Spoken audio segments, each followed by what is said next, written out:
Disebut dalam riwayat ini, sesiapa yang ingin mengetahui kedudukannya di sisi Allah, hendaklah dia mengetahui kedudukan Allah di dalam hatinya. Saya sebut tu takut ada orang faham perkataan tadi tu. Kedudukan Allah dalam hatinya. Tuhan duduk selit dalam hati kita pula dah. Tu je nak kabarnya, bahawa hakikatnya hal-hal keagamaan perlu kepada penafsiran, dan penafsiran itu perlu kepada keahlian, bukan kelayakan semua orang. Tu maksudnya. Sekiranya engkau ingin tahu kedudukanmu di sisi Allah, mu nak tengok kat mana? Nak tengok di bursa saham? Sedangkan nama tengok naik dah nama. Tak ada, tak akan timbul situ. Perhatikan bagaimana kedudukan yang Allah Ta'ala tempatkan diri kau di situ. Yang ini berujuk, perhatikan pada makam kerohanian yang mana yang Allah Ta'ala tempatkan dirimu. Itulah ukuran darjatmu di sisi Allah menurut faham ahli tasawuf. Ukurannya, tengok kedudukan ehwal hatimu, kedudukan hierarki kerohanianmu. Itulah, kata ulama ahli tasawuf, sebagai alamat kepada kedudukanmu di sisi Allah. Bagaimana? Apa maksudnya? Inilah yang akan dihuraikan. Yang menghuraikan kalam hikmat ini mendatangkan riwayat. Rasulullah sallallahu alaihi wasallam bersabda, yang bermaksud, siapa yang ingin mengetahui kedudukannya di sisi Allah, maka hendaknya memperhatikan bagaimana kedudukan Allah di dalam hatinya. Kalau engkau nak tahu kedudukan dirimu di sisi Allah, kau lihat dulu bagaimana kedudukan Allah di dalam hatimu. Apa erti kedudukan Allah di dalam hati? Ini bahasa rekah, bahasa mudah. Bukan nak khabar Tuhan tu duduk dalam hati. Kedudukan Allah di dalam hatimu itu adalah bahasa mudah yang perlu difahami dengan baik. Sebab itulah ilmu ni kena ngaji. Ulama-ulama mewarisi ilmu. Para sahabat mewarisi ilmu daripada Nabi, diwarisi oleh para tabi'in, diwarisi oleh ulama-ulama terkemudian. Lalu para ulama inilah menyebarkan ilmu sampai ke zaman kita ni. Nabi dah ajar waktu baik stoko ya kurang bu mau mengapa mau buatlah orang-orang ikut fahamu lah. Nabi dah ajar pasal tu. Al-Quran dah turun pasal tu. Turun stoko, beri ke sahabat ambil.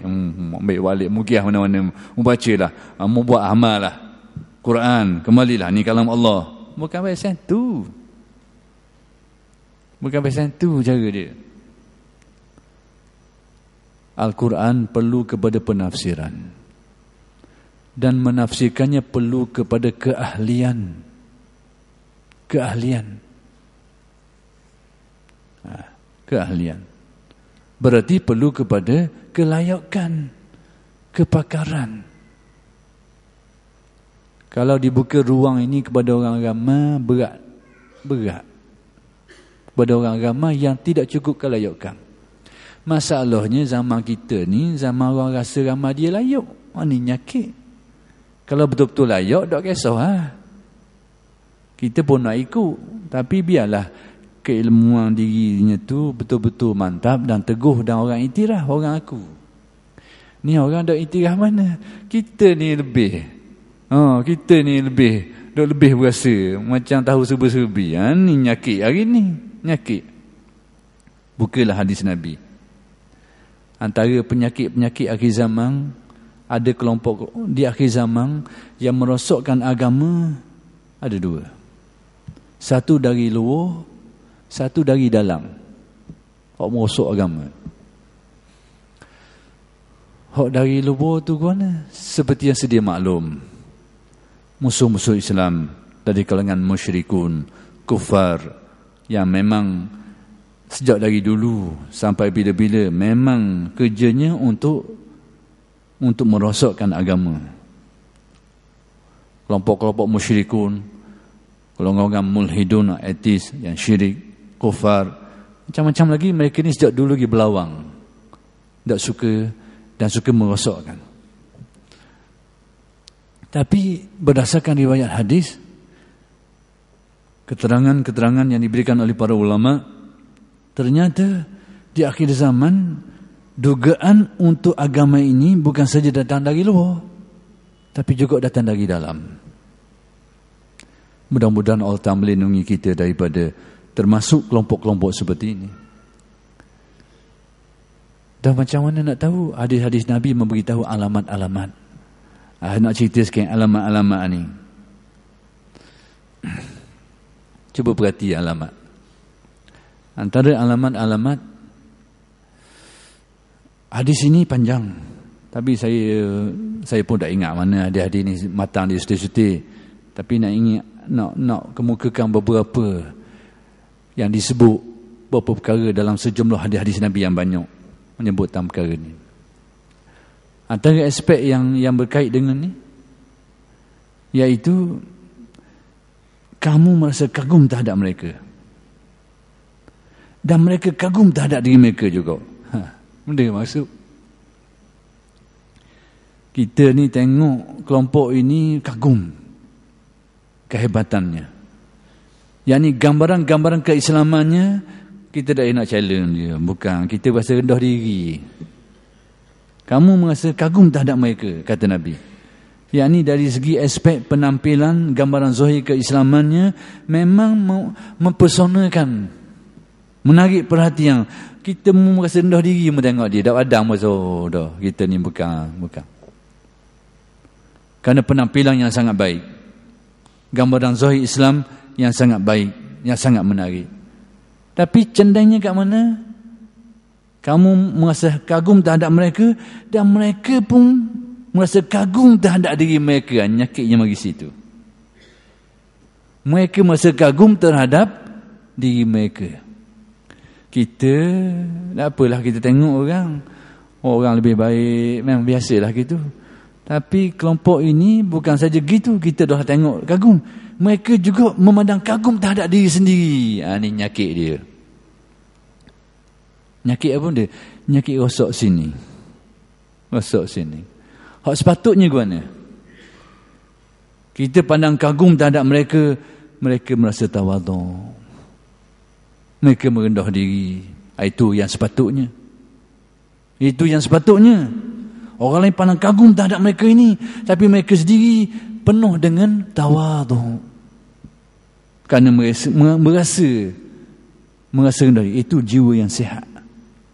Tapi di akhir zaman, kelompok salah satu ciri yang disifatkan sebagai perosok dari luar, dari dalam ini, kamu masa kagum terhadap mereka, mereka pun tak kurang pandang terhadap diri mereka. Nyakit dia.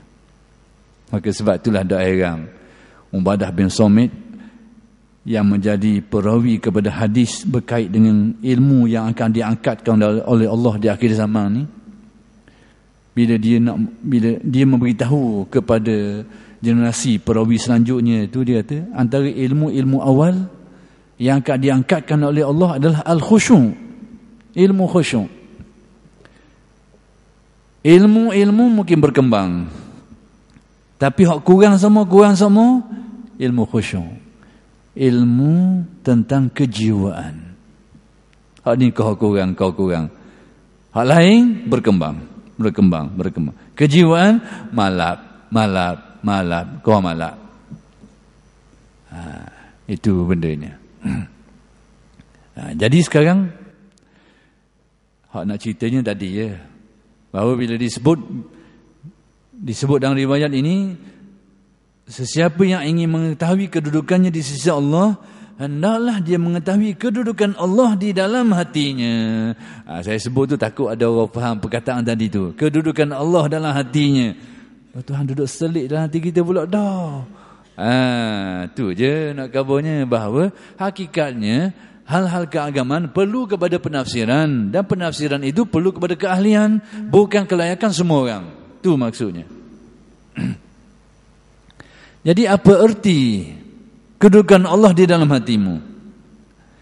yakni sejauh mana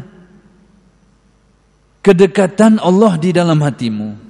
Dekat dari segi mana? Dari segi keyakinan.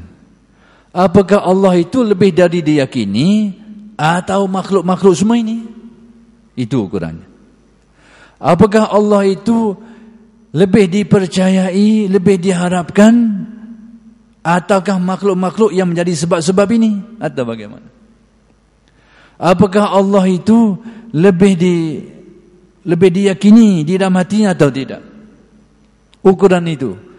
Jadi ukuran Allah di dalam hati merujuk kepada tahap keyakinan, merujuk kepada tahap kepercayaan, merujuk kepada tahap kekhusyukan hati. Ingat, apakah Allah lebih diingati atau yang lain? Jadi inilah yang menentukan ukuran kedudukan seseorang di sisi Allah. Berarti yang paling dekat ialah orang yang tercabut makhluk dari dalam hatinya, sehingga dirasakan Allah lah yang paling dekat di dalam hatinya, sehingga tidak ada tempat lagi untuk diyakini melainkan Allah. Tidak ada tempat lagi untuk dipasrahkan hidupnya melainkan Allah. Tidak ada tempat lagi untuk diharapkan melainkan Allah.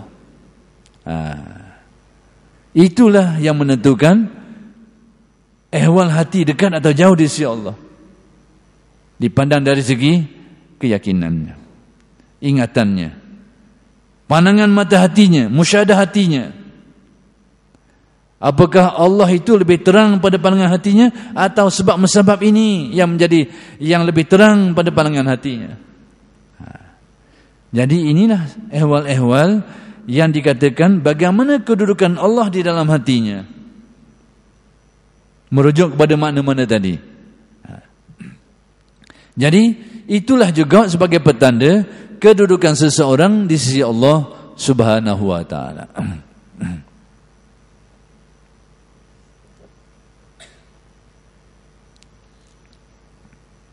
Kadang-kadang kita benda ni benda yang duduk dalam, benda tak nampak. Cakap boleh belaka, buah kita pun boleh buah, tapi hakikat sebenar tak tahu lagi.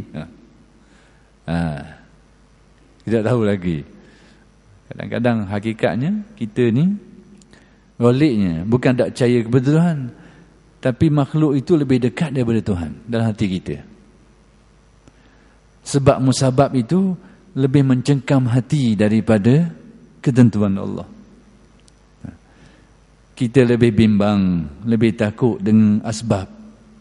Sebab kematian, sebab rezeki, sebab itu, sebab ini. Itu lebih mempengaruhi hati kita berbanding ketentuan Allah. Galiknya gitulah. Berartinya apa?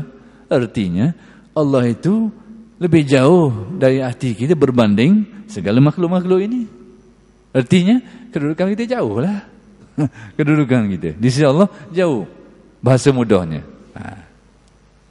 Jadi itulah petuanya. Bagaimana kedudukan Allah di dalam hatimu, itulah sebagai alamat yang memberikan gambaran kepadamu tentang kedudukanmu di sisi Allah. Apakah Allah lebih diutamakan atau yang lain? Jadi itulah menjadi pengukurnya. Perlu ke kita tahu benda gini? Dah tak jadi rosak ke kita tahu benda gini? Mengetahui tentang kedudukan ini ada kalanya mengundang bala, merosakkan, tapi ada kalanya memberi kebaikan. Hak guana beri kebaikan, hak guana merosakkan. Sekiranya mengetahui perkara-perkara tadi menjadikan orang sombong dan bangga diri, memang itu merosakkan. Rasa dia, tak ada dah orang hati macam aku ni. Berasa gitu. Hal ini memang merosakkan. Tapi kalau dengan mengetahui yang demikian, untuk membantu dia supaya lebih meningkatkan lagi, atau mana-mana kekurangan macam mana nak diperbaiki, mana-mana sudah baik bagaimana ditingkatkan lagi, yang ini mendatangkan kebaikan. Berarti mengetahui ehwal diri tidak 100% keburukan. Ada bahagian baiknya, ada bahagian buruknya. Yang disebut di sini bahagian baiknya. Bila seorang itu tahu, dia tahu ukuran dirinya. Kalau sudah baik, bagaimana nak dibaikkan lagi. Kalau yang buruk, jauh, bagaimana nak didekatkan. Jadi itulah tujuan orang tahu. Dan itulah petua kasar, panduan kasar, panduan umum untuk mengetahui tentang kedudukan seseorang di sisi Allah Subhanahu wa taala. Jadi oleh kerana sudah sampai waktu dan kesentukan masa, kita berhenti setakat ini dulu, dan insya-Allah kita akan sambung pada kuliah-kuliah yang akan datang. Aku lu qauli hadza wa astaghfirullahal azim li wa lakum. Assalamualaikum warahmatullahi taala wabarakatuh.